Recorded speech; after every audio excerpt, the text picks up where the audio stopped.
So I'm pretty excited to do the Furiosa review. Yeah, me too. But I don't know if you had this issue or if you thought about this. I'm just sitting there on the car on the way back from the theater, and I'm thinking to myself, I'm a little surprised by this, but 2024 is a big year for deserts, man. Dune. Yep. Furiosa. Yep. For a while, it's been cityscapes, but now it's all about deserts, man. Deserts. It's all about getting dry. You know what I mean? Me and Jake running down the street with a handful of comic books, kicking ass and banging chicks and drinking booze No, not and me. smoking Not weed. me. I'm married. Yeah, well, I'm married. Jake's Can't do that. Yeah. Off panel, off topic with Jake and Tyler. Welcome to the show. Furiosa's good to go. Hey, wow. 1 minute in. Yeah, I don't give a 1 shit. minute in. Wow. Fuck. And whoa, hey! Welcome to our Furiosa. I'm review. Tyler, the foul-mouthed jerk. Yeah. Episode 151. It's been a while since we've done just a straight up lickety-split up and down When was review. the last time? Marvels? Maybe? I believe it was Marvels. Must have been. Dune. No, we did Dune. Dune Oh, Part yeah, 2 yeah, was its own thing. Yeah. But speaking of Dune, I did think of it a lot while watching this. My thing about the desert setting. Furiosa is every time I read about behind the scenes stuff with a movie that's set primarily in the desert, the big gripe is that sand gets in everything, right? Mm-hmm. And you're wearing leather, Right. black leather. But my thing is like the way that they were able to shoot this movie with the desert the way it was. I don't know how much they like move sand around to make it look the way they want. Yeah, how much they like have a fan or something. I don't know. Yeah, but man, that alone is enough to go give a hat off to George Miller for just shit. I'm gonna go back to the desert because I loved all that sand in my butthole the first time. Yeah. Sorry, George. I also love just truly Australian these movies are, these Mad Max movies. That one chase scene with the monster truck when he eventually just goes over like about a foot. It must have been like 2 feet or so, like just a drop off between those two cliffs. Yeah. You know what I'm talking about? Well, just insanity. But just like everything about this is just, it just really reminds you of just how authentically Australian this series has always been. And it's always been in the Australian wasteland. And the way to sum it up with like Dementis and like with Hemsworth performance is he's just like an angry Australian dude who just doesn't quit. He got his life clearly changed. It's revealed at some point when the world fell. And instead of... He's the evil version of Max. Yeah, basically. Yeah. That's perfect. Dead on. He's the evil version of Max. Max decided to try and help other people. Yes. Dementis said, fuck you, I'm taking what's mine. And I'm going to dominate. It's not fair. He even says it. Dominate this world, yeah. And dude, just so much fun. Yeah. He's... There were a lot of times when, especially the thing where he's talking to Martin Joe, and you know that whole scene with the nipples and shit. So, but he was talking about in behind the scenes stuff. He has a couple of contact lenses that make him look tweaked out, and his nose is. We know the nose is prosthetic and the wig and stuff like that. And but his teeth. Yeah. Oh my God. I don't know if there was ever... I think there was like one moment maybe when I saw Thor. You know what I mean? Yeah. And that was... and I really had to look for it. You know what I mean? In his eyes. So hats off to that too. And Anya Taylor-Joy was fucking cool as hell. Just badass. She's like 5 feet tall. Yeah. Just full of fury. Osa. I just love that... I don't know. It's just like I've noticed more and more just how silly sometimes these movies are. Like these movies are fast-paced, hard-nosed, gritty, violent, crazy movies. But there's so much like undercurrent of like sense of humor. Mm-hmm. I noticed it in Fury Road. I think they're in, maybe not so much in the first Mad Max, but throughout the series, it's there. It's like especially Thunderdome. Thunderdome is just like It's a little just silly. so crazy, and I love it. But But Yeah. but just like I don't know, it just the level of insanity in these you're movies. pale. But then like they're just the really good character moments and just the performances across the board are great. How think, many times did we laugh at something Hemsworth said in an otherwise like really? There was something he said when he was busy murdering her mom. He said something that made us both laugh out loud because it was just like so fucked up. Well, what he we said were rewatching Fury Road a little bit last night. before we saw it, Mm. and before we saw Furiosa, and like we were laughing at parts, and I was just remembering of like there is humor in these movies. Yeah. There's a little bit of levity in them. I think this movie, honestly, of the Mad Max movies, I think this one is a little bit darker. Yeah. Really dark, dude.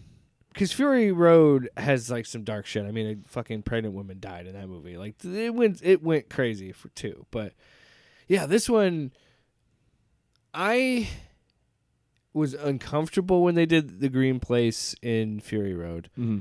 I was even more uncomfortable in this movie Mm-hmm. when like she had like the deformed baby, and I'm like, ugh. It's just like, it's just not like you just keep finding out more about how bad Immortan Joe is, and like it's funny because you're still seeing this movie through Furiosa's perspective, Mm-hmm. and through her perspective, she really has to take the lesser of two evils to get what she wants. I was just gonna say that like there was a lot of times during the movie where I unconsciously was like, "Oh man, she just has to get back to Immortan Joe," and I'm like, "No, No, he's still a fuckface. Yes! Yeah. But it's it like- kind of tricks you into Right? into like siding with him. Immortan Joe is like the good guy." But then when you remember it through Furiosa's perspective, she's still playing him because she will betray him. Yes, It happens in Fury Road. We know she does it. according to the Furiosa, and too bad we don't have pizza time. But according to Furiosa, it's not that this long. is- It's not much longer afterwards that because Anya Taylor-Joy, like they show her taking them to the tanker. Well, It's Or not they- much longer after she comes back that she. I thought that honestly, maybe. Yeah. That's the one thing I didn't really dig on. Was why Why is she? Yeah. Why wasn't They Charlize could've- Theron in this movie? they could have ended the movie. I think it would have been better to end it with her offering the fruit to the wives.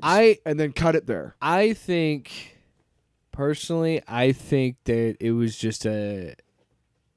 I don't think it was made clear in the editing, or that it should have been made a little bit more clear in the editing of time passing. Yes.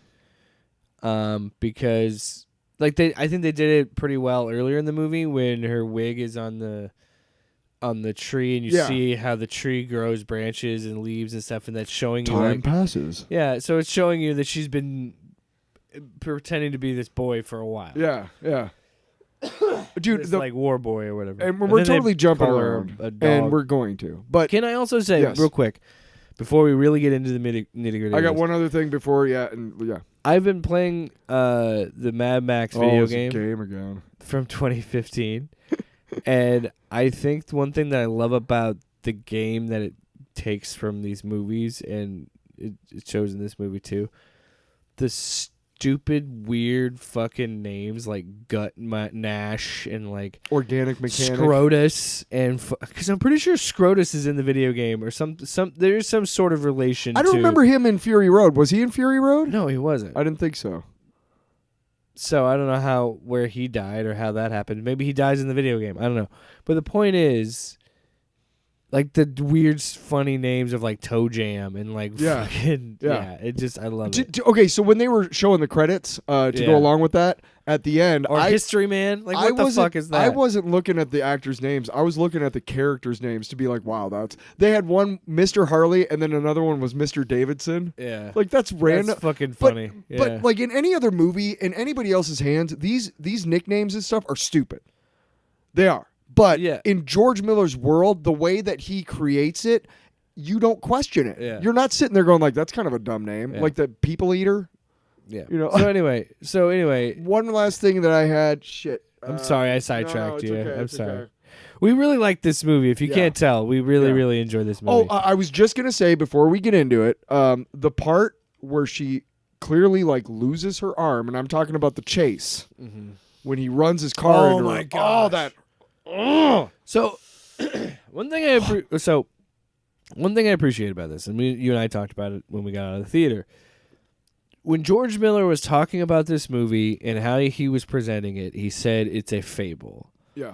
And he has said in the past that the beauty of the Mad Max franchise is that it is, you have to look at it as mythology. Yeah. It is an Australian tall tale of the wasteland, who this Mad Max character is.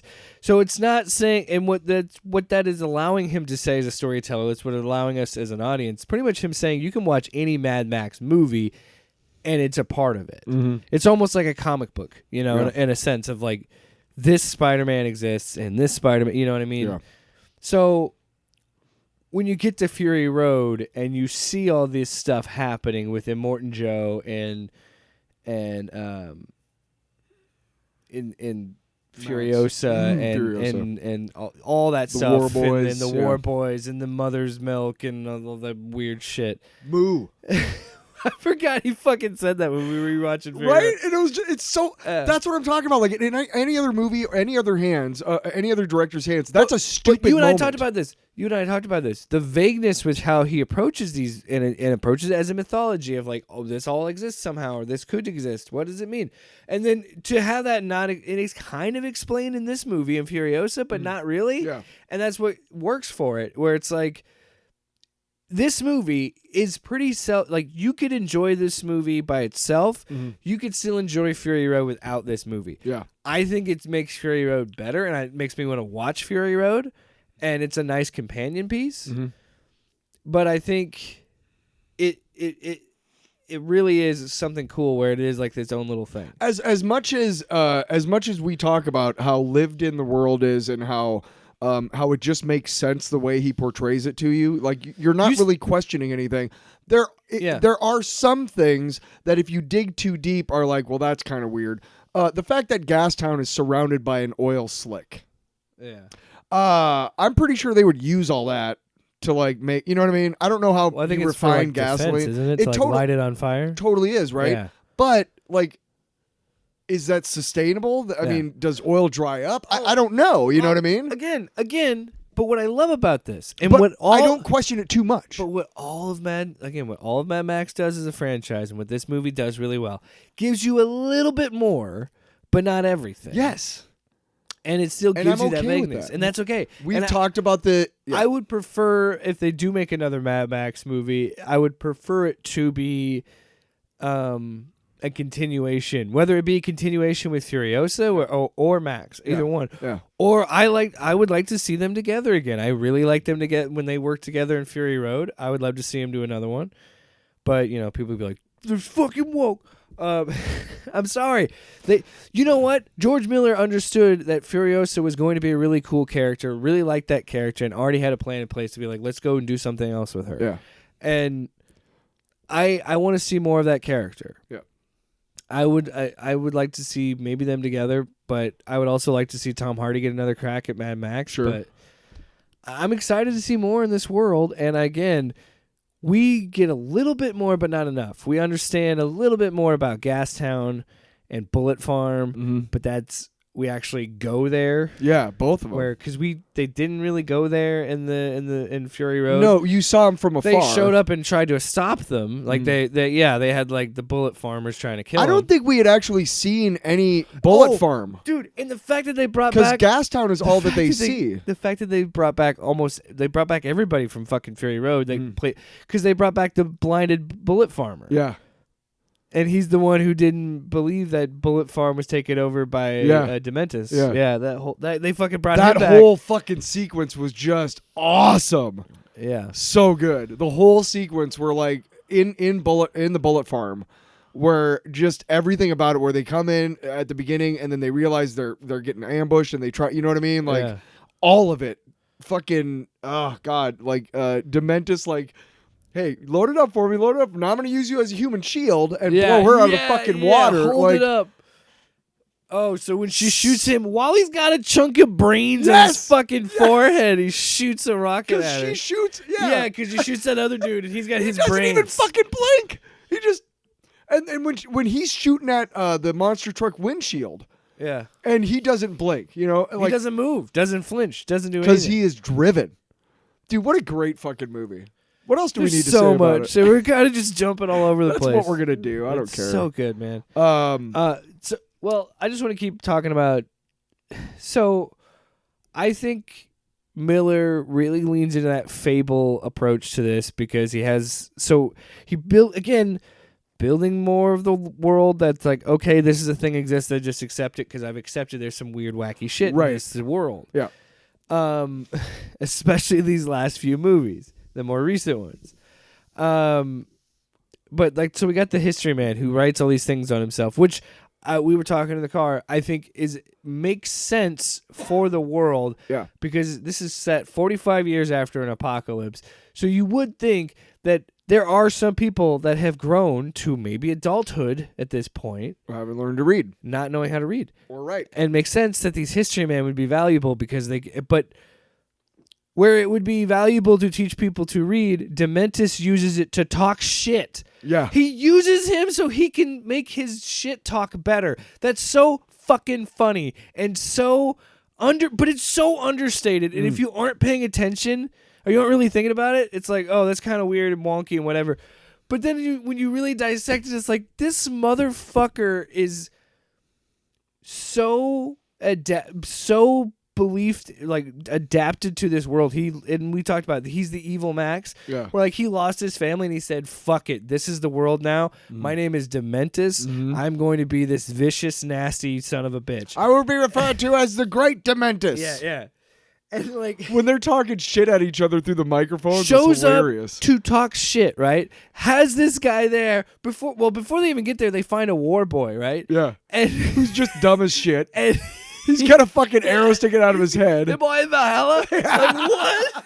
What's a copious quantity? Again, there's so many jokes in this movie, and like that's what's so good about what Miller does with this world, where there are moments when you take it serious and it's vicious and it's nasty. But then you're pale and you're just laughing. Dude with a fucking arrow in his head. Am I in Valhalla? And then Chris Hemsworth, Dementis goes. A lot of good shit. Dementis goes, Valhalla? What's Valhalla? And then the fucking instrument. It was the Warriors' palace when they died. Blah blah blah blah. Whatever. And he goes, oh. And then he's like, where's all the cool... What did he say? Yeah, all the cool shit. Because he said he's... The what, Adele? He said, do you come from a place of abundance? What's abundance? Copious... he just starts reading. He goes the dictionary out. And then the guy's still like, I don't fucking... And then in a minute, where's all the cool shit? You know, like... What's the good stuff? Lots and lots of good stuff. And then he tells him the Citadel, the what, Adele? Yeah, the what? Like he fucking Skeletored him. I loved his fucking chariot. Yeah. His chariot was He's so got cool. 3 motorcycles fused together to make a chariot. And he's got his whips start the fucking motorcycle. Yes. Such a cool, I was sitting there and I'm like, okay, let me look at this. And then I see where all the whatever, are, and they're wrapped around the two. Throttle for the fucking bike. So when he whips it, it rips the throttle and they go. And I'm like, that's so crazy. Oh, that was just so much fun. When he's on his chariot, he's just so fun to watch. This is what I love about Mad Max. Mad Max has been such an inspirational property when it first came out. I mean, like, you talk about like Fallout. Fallout very clearly is something that was inspired from Mad Max. You know what I mean? And like Mad Max has inspired so many post-apocalyptic things.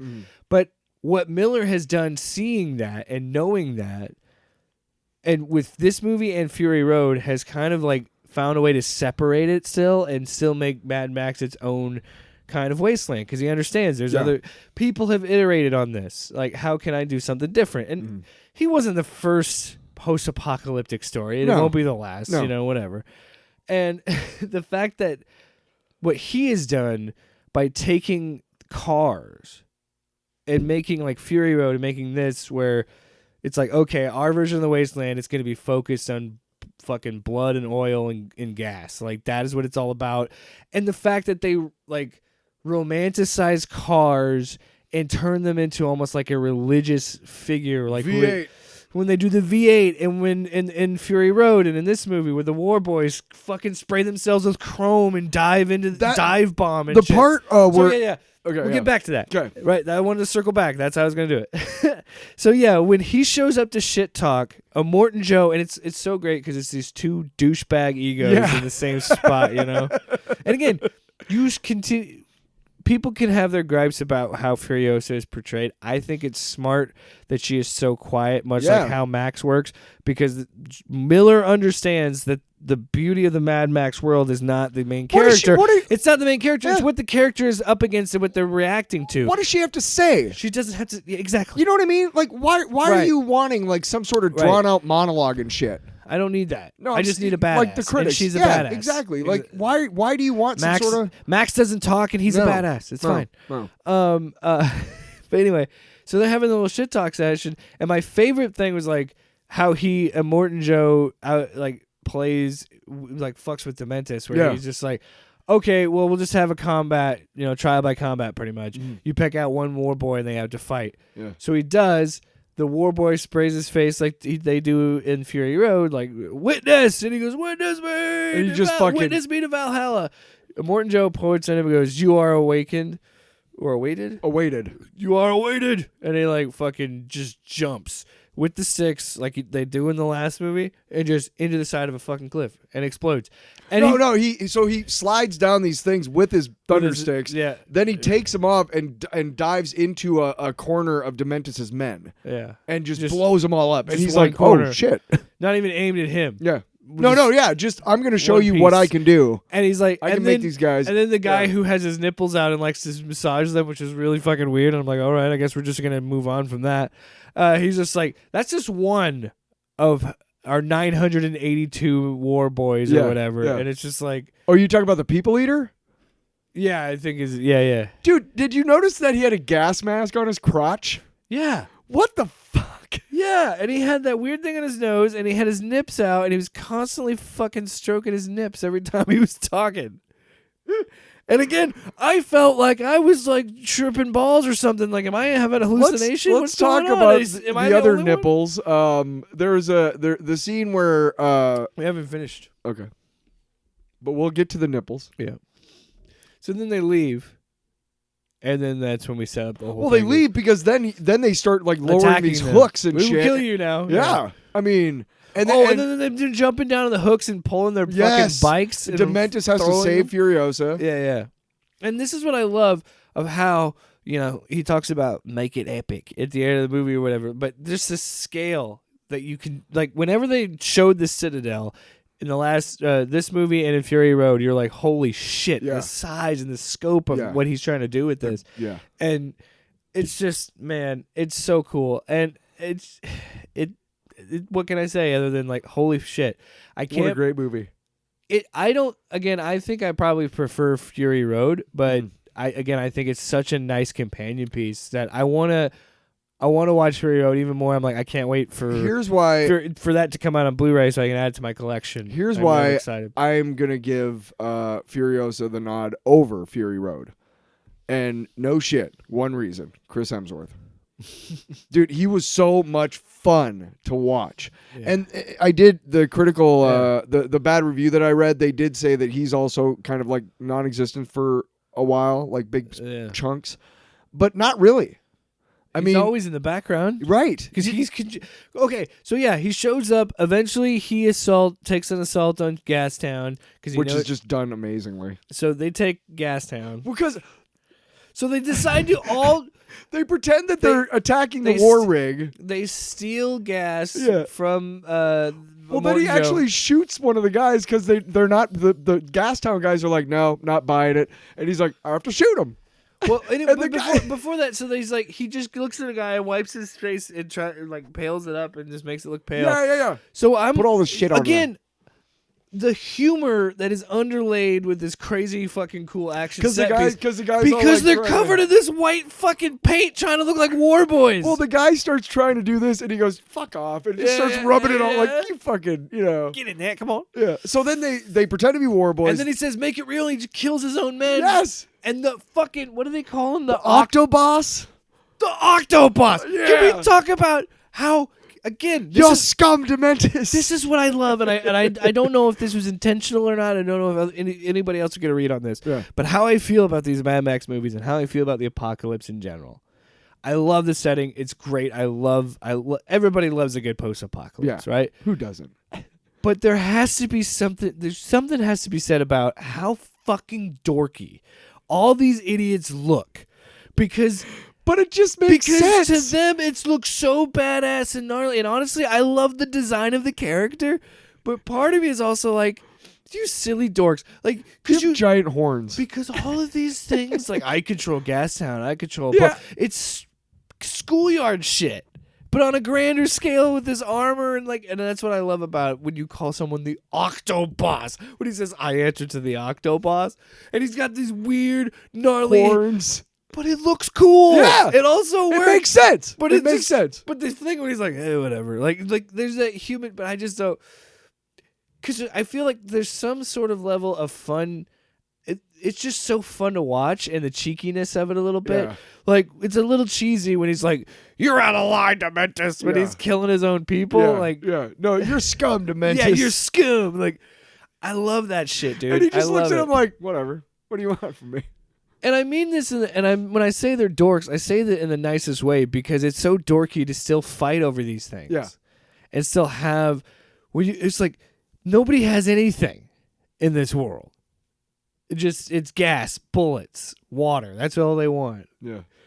And it's just like, don't get addicted to water. And again, it goes to what Miller has done with this Wasteland of mythologizing and treating cars as gods and treating the glory to the V8, making it this deity. They've survived the apocalypse because of the great V8 engine. Well, it boils down to how do you control large groups of people?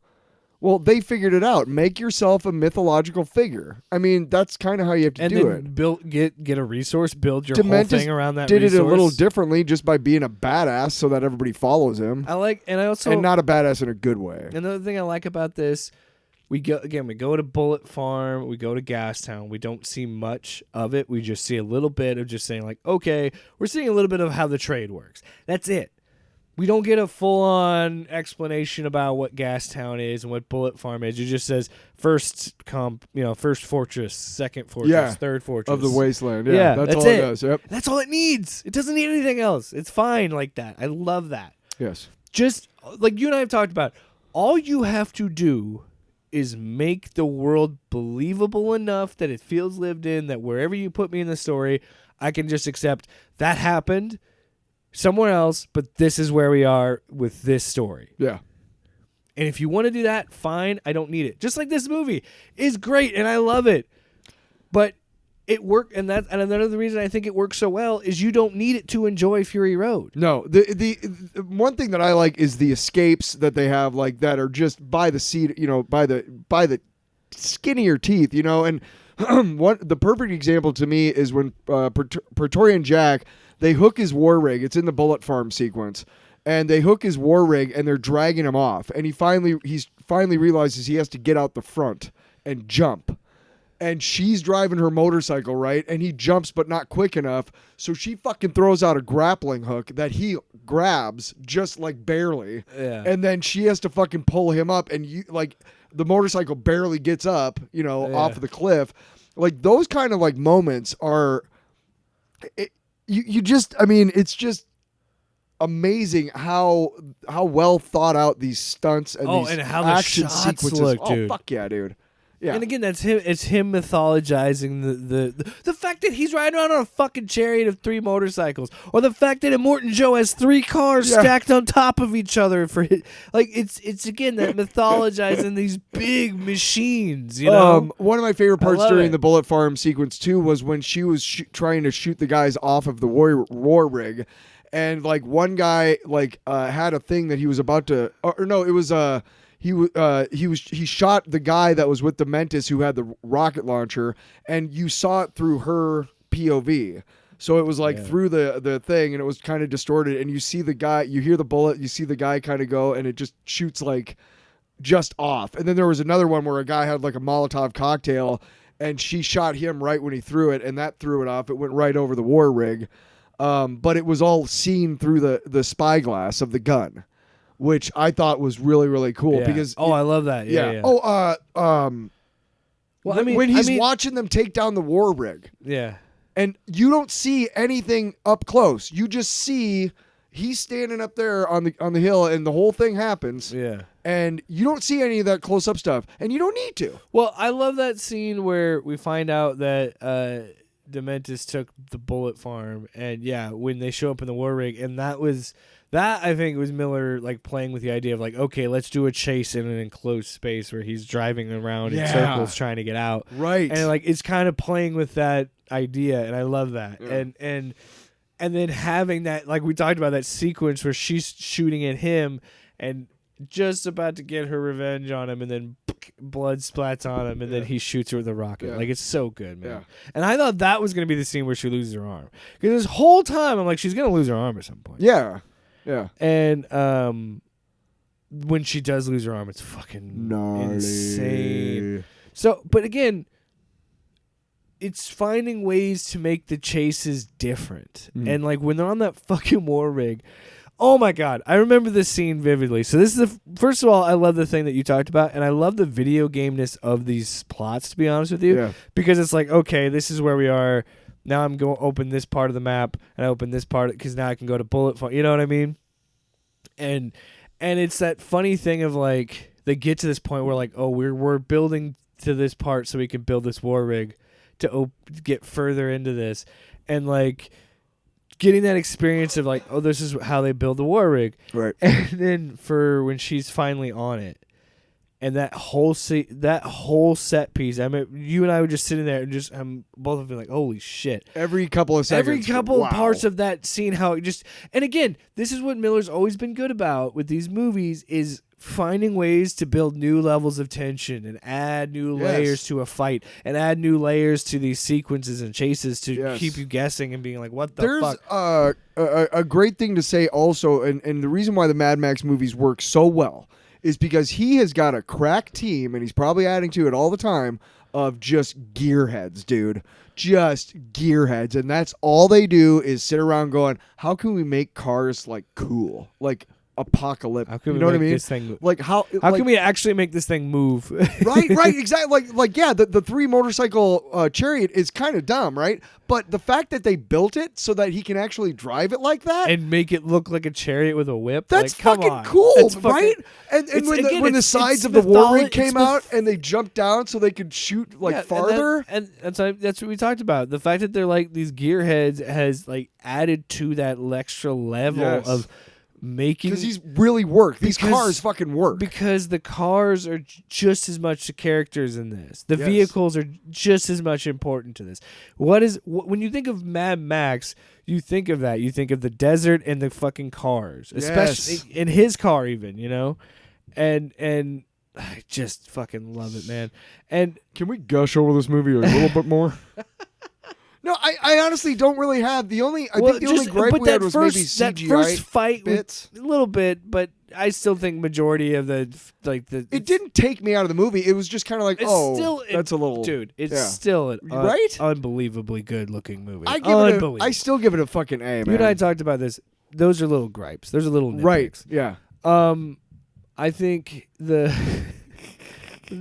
fucking first assault on the war rig, where we were sitting there watching it, and there's a part where this dude jumps off the back of this bike, and you're like, what's going on, like his boots, and then you see that like they're Yes. smooth on the edge. So he's skiing in the sand in the dunes, and I'm like, oh my god, that fucking makes sense that you could ski in the sand, right? Well, and then yeah. and then he opens up a fucking parachute and starts fucking parasailing and throwing bombs and shit, and I'm like, what the fuck is happening, Dude, man? and then the one guy just shot like a glider off of his car, and like he fucking. Well, he had a fucking air fan on his back, so Yeah. he was flying in the wind. But like the car slingshotted him like off the car, So and, he just, and then the wind caught the fucking turbine, and he's flying on that. And then at one point, there's another dude that shoots out on a hang glider, flying around, dive bombing. Yeah. I'm like, dude, oh, this is so insane. And we talked about how this makes sense. Like, you know, one of the very first sequences, using things you could find, right, a parachute, yes. a hang glider. One of the things, one of the first set pieces is her getting kidnapped, and at one point, she whatever chops with her teeth, she chops the fuel line, so they have to abandon that bike. And what they do is they take the gas tank off the top because it's hooked on with an airplane seatbelt. So they can just move it back and forth. They put it on the other one, then they take the wheel off so that it's crippled, right? Yeah. And just that kind of like just matter of factness. This is the way it is why the Mad Max movies work so well. This is why I want to get back to playing the game, and it's so interesting that I decided because before this I was like, okay, I want to talk about it on the pod. Obviously, I'm excited about this movie, but I want to get kind of back into Mad Max a little bit. Yeah. So I played the game. We watched a little bit of Fury Road. I didn't need to rewatch it because I've seen Fury Road like 5 times. And I'll see it, and I know I'm gonna see it like 5,000 more. I fucking love that movie. Yeah. I don't need to re-see it. I know what happens.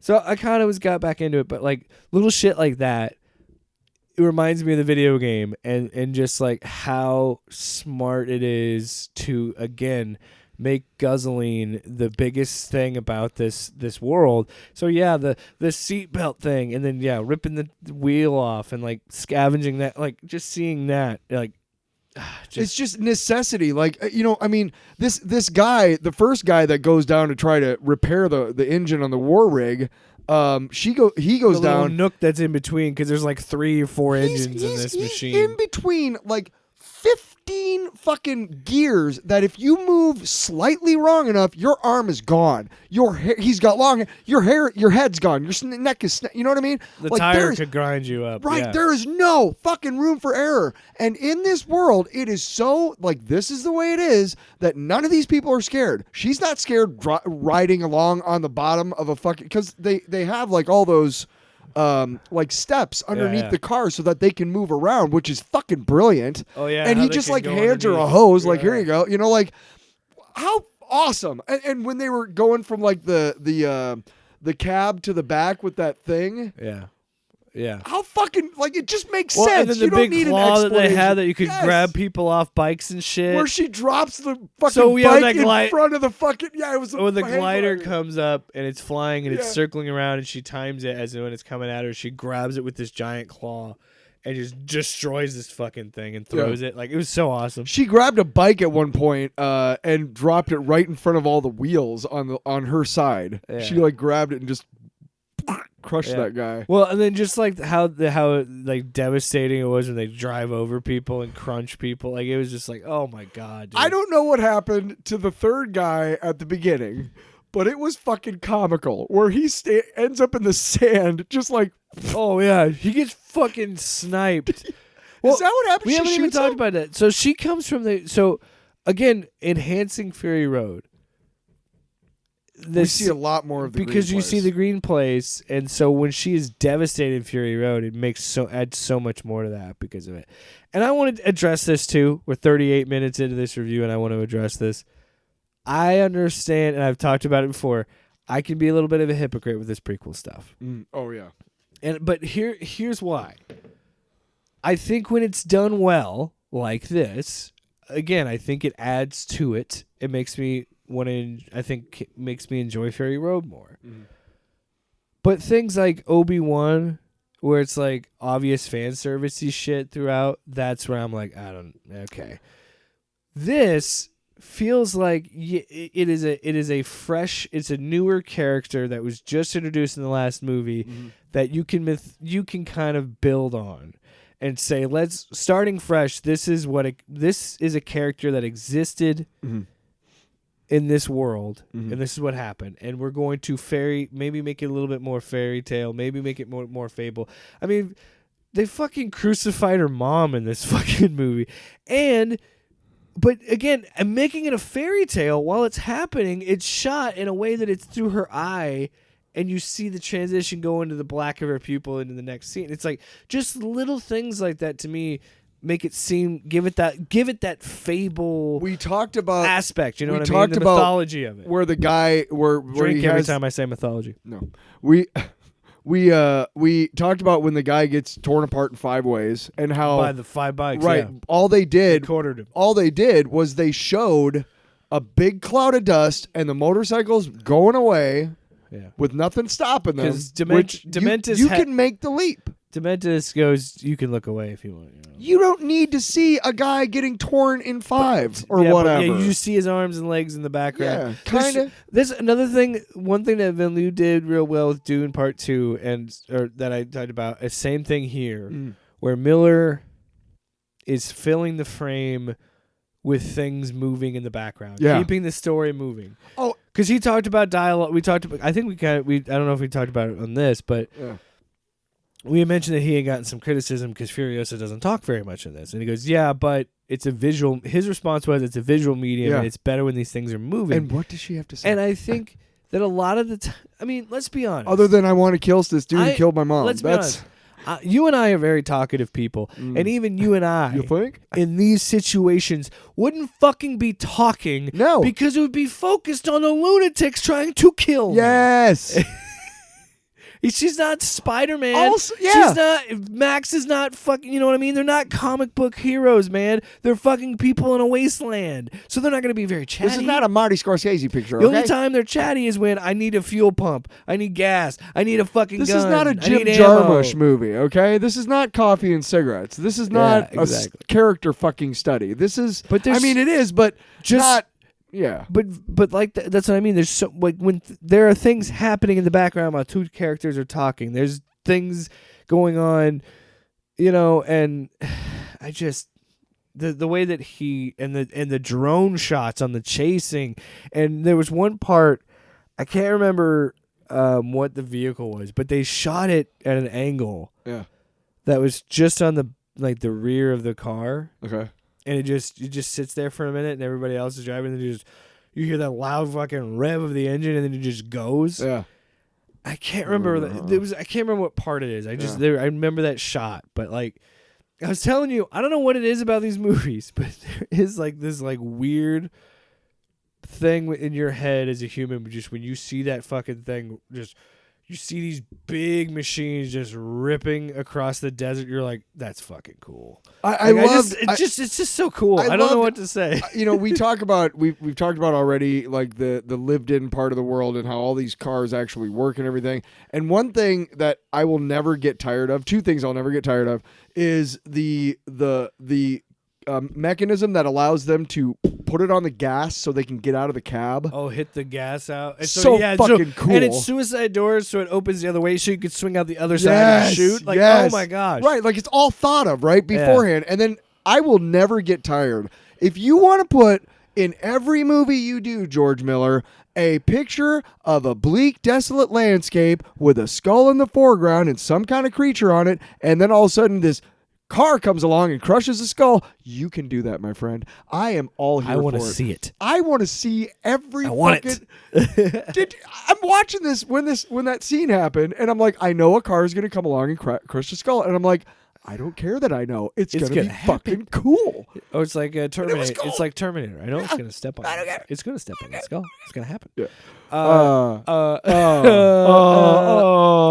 podcast. I honestly I mean, we could talk about this movie for as long as the movie lasted, honestly. Probably. But I don't want to. No, Dementus, Chris Hemsworth's Dementus was great. But again, the fact that he had a character that he existed just so he could talk shit is better. It's just amazing. So you want to talk? I want to talk about. So again, just shut the fuck up, would you? Fuck you. God damn it. So Let me talk. after the Bullet Farm stuff, when he captures Jack and Furiosa, and he's talking to him, and he goes, this is supposed to be a day of victory, and you're fucking not fair. You're fucking it up, whatever. Where are you going with so much hope? There is no hope. There's no hope. Yeah, the whole and this is just again, he's such a snidely, legitimately mustache curled villain that it's just so fun. And honestly, people don't know this, but because people are finally seeing this and being like, "Oh, he's so good as a villain." Guys, I don't know how to tell you this, but yes, he's played Thor in 4 movies. Well, all those Avengers movies, 4 Thor movies. He's actually been a villain like a few times. He was a villain in Spiderhead. I don't believe that movie exists. It's a Netflix movie. It's okay. It's not like groundbreaking, but he is the villain in that. He's kind of the villain in Ghostbusters. What was the preview we saw where we realized that Willem Dafoe is in it, and we're like, okay, Beetlejuice. Yeah, enough. Winona, you look really dumb with that haircut. That old. He was also a villain in Bad Times at El Royale. My point is, anyway, Chris Hemsworth can play villains, is what I'm just trying to say. And I think it was nice to see him out like in a bigger movie like this too. Well, Chris Evans was a villain in Iceman. And Chris Hemsworth did the Men in Black requel. Yeah. He did Requel. sequel reboot. Because Hollywood doesn't have any fucking ideas. It's not Men in Black 4, but it's in the world. I'm not that sequel. I'm not that Mel. I'm Mad Max. Mad Max. I'm really angry, and also I'm kind of zesty. Because Tex-Mex, Mad Max. Well,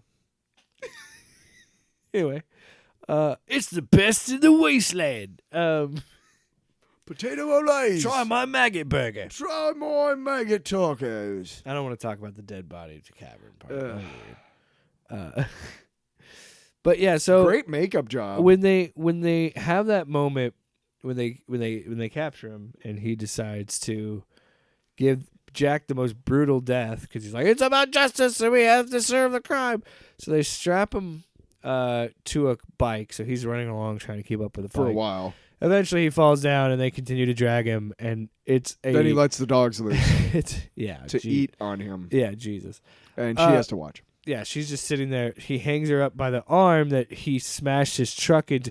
Before that even, let's talk about the chase where he decides, fuck it, and just climbs over a giant sand dune in this fucking 6-wheel monster truck because he's like, there's no time. I'm going to ram this gate. There's no time. No time. Yeah, he just rams rams through a a gate, fucking goes over a sand dune because he's like, I got to fucking kill these people. I am pissed off. They are going, and that is what makes him such a good villain, Right? because he's fucking determined. He takes out Gastown to strong arm his negotiations in with the Morton Joe with a plan to fuck him over because he's gonna take bullet He for it. causes infighting intentionally at Gastown where he's like, you showed up and dropped off supplies, you didn't get gas. He's fucking us over. Yeah. He's planning this shit, And then, so he does all that just to be like, you're fucking this up because I was going to take the Citadel too. This was all going to be mine. And so he's that pissed that he drives over a fucking sand dune. And you and I both are like, fucking, and watching it just get over. But again, angles, how he shoots this chase where it shows the angle of their car and you're seeing it from the perspective So many different of Dementis, and you're seeing him gain and you're like, he is gonna, and then just see him destroy it with the 6 wheels. Like, dude, yeah, because he first gets up on with one wheel onto the back of their like Pinto looking car or whatever, the flatbed or whatever. But no, my favorite part about that whole chase scene is that it took place in this incredible place somewhere in Australia, I'm assuming, where it's like all of these little canyons. Yeah. But it's almost like they're driving on top of cliffs too. Yeah. And there's, so they're driving around these big wide canyons and shit that just open up out of nowhere, it's seemingly. And at one point, he just fucking, there's a good, like, it's probably like 2 or 3 feet wide. It's not much, but because his tires are like probably like 18 fucking feet wide, you know? But he drives over like a fucking, just a cliff. Yeah. onto the next cliff because he's like, I don't fucking care. I'm fucking going to get these guys. And that's the scene where they show like right from behind, like, you know, kind of to the left and behind his car. And yeah, it's just, you can see him gaining and it just, the camera just follows him yes, and you just see his speed bear down on it. And you see her getting closer and closer because he's going to get her. Shot to see the villain just chase and get to that and just like be this unrelenting force. And like, why do you think Spielberg's first movie was so good? Ever see that? Yeah. And so the final, and then, oh my God, again, the drink, Jake's gonna say mythology. With the history man being the narrator throughout this whole movie, and then getting to the part where she comes back after she cuts off her arm. You finally figure out how she loses her arm. It's because she's hanging on by this arm that gets gnarled up in the fucking monster truck tires, where she just rips it off because of Dementus's own hubris and arrogance. He's just letting them spin around and eat on this dude for hours. Yeah, because he goes and sits on his truck and just chills for a while. He sits there because he's so fucking pissed. And he's a fucking petulant child. We point out something early on. He's pouting. Because there's wind in it, and you finally see it. It looks like he's wearing a cape. It's actually a parachute. Yeah. And I'm like, that's so dorky and dumb. And it's also funny. But you know what else works about it? How dorky and dumb it is that he has a teddy bear on his chest. But then there's story behind it, and you're like, oh, okay. Because he said he tries to offer the teddy bear when she's young, of being like, hey, this is my family. So this is how I'm like, oh, they're doing an evil Max. So that it also adds another layer of Furiosa's relationship with Max, why they're so combative, because she's like, I know this fucking guy. I've seen this guy before. Because she's like, you know what she's noticed? It's the same through line. He's a pissed off Australian dude. I'm not that other guy. Who is really fucking determined. I'm really determined to get through this world and survive. Why? I will have it. I don't know, actually. Another man's brains on my forehead and shoot you. You know, I never stopped to think about why I want to survive in this type of world so much. So the final fight, but we build to that, and then we get this narration and this montage, because all of those events led to Immortan Joe and Dementus having a 40-day war. Wasteland War. Which was like, War of the Wasteland. God damn it. Because he goes like, throughout time there's been fights, blah, blah, blah, blah, blah. And then we go to like, and now it was the 40-day War of the Wasteland. I'm like, damn it, it's so silly. Intercut with her like building her new arm. It's so cheesy, but it's so good. It's so good. And I'd say cheesy in the best ways, because it's what makes me love action movies, and it makes me love these kind of movies. Is this. These are fables. These, you know what I mean? This is what, throughout time, this has been how we tell stories. You know what I mean? Yeah. And you know what I mean? How many times am I going to say that? All right, you know what I mean? But he's doing it know what I mean, in a setting that is both modern and almost, archaic. Yeah. And it's so cool to see. And to have that 40-day war, and then to see her finally catch up to him. And then play with the ending a little bit. Yeah. Because what happens? We don't really know. Whispered to me by Furiosa herself. Yeah. So they get to that. She made him a fucking tree. But that final confrontation even adds more to the thing of like having that final, because he's right. Everything he's saying to her is the truth. She's crying because it's true. Yeah. Because he goes, I made you. Yeah. I made you this badass, unrelenting force because of what I've done to you. Yeah. You got to me. And guess what? When you kill me, will never bring them back. Yeah. So go ahead. Oh, if you please, let me turn around so that you can. When he says that, it's like, thank you for being so upfront about it and being honest about it. With revenge tales, they're pointless because they will never bring people back. Revenge never works. It might make you feel better in the moment, but it's not going to bring back the people you lost. Yes. And she's crying because she's like, I know, no matter what I do to this fucking guy, I'm never gonna get my family back. But he's like, if you please, and he turns himself around. I would prefer, just do it when you do it. I don't want to. Not for nothing, but if the executee is looking away, and then as she's talking shit, she circles back to the front to be like, no, motherfucker, I'm still in control here. Yeah.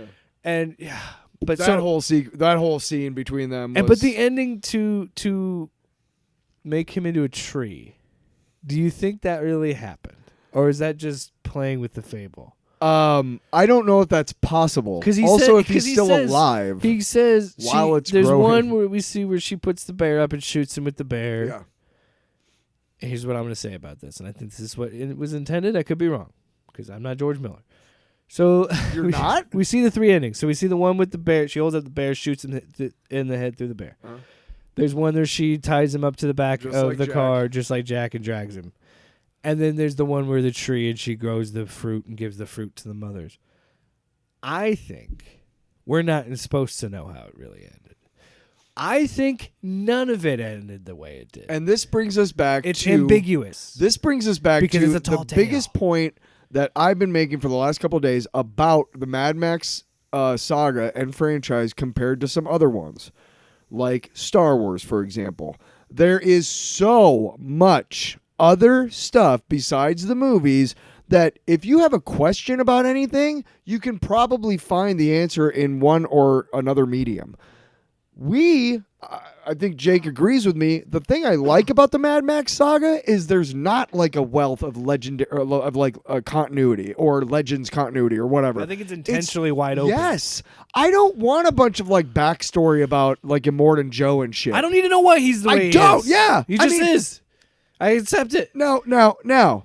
Some people might listen to that and go, well, what? How did you just spend 55 minutes jerking off a prequel? That's a fair point. But here's why I'm going to say it's not the same thing. Okay. I've seen enough guys lose shit and then take it back. Yeah, thanks, Liam Neeson. Ooh, yeah, I've seen enough of that shit. It was nice to see a truly brutal and grim and gritty fucking movie that is an origin story, right?